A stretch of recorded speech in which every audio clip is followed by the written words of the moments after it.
Hi, Steve Emanuel here. I'm going to demo for you my new Bootcamp for the MBE. We're going to look at an actual lecture, and I'm just going to let it play for a little bit so you get the feel of how it works.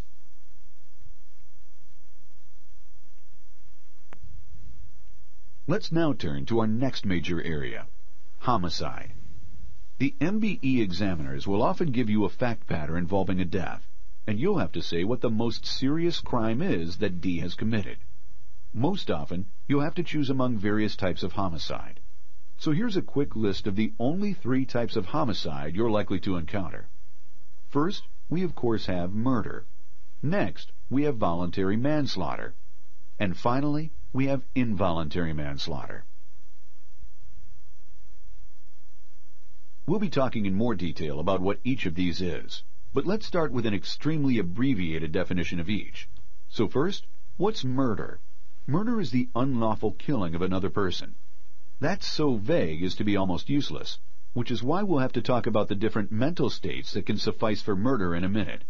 But as a basic approach, if D brings about the death of another person, V, and seems to have acted unlawfully, you should start with the proposition that D has committed murder. And you should then see whether there's anything that prevents these facts from constituting murder. The main things that might prevent your scenario from being murder fall into 3 main categories. 1. Lack of one of the required mental states for murder. 2. Some fact or condition that downgrades the crime to voluntary manslaughter. Or 3. An affirmative defense, like self-defense. Next on our list of forms of homicide, we have voluntary manslaughter.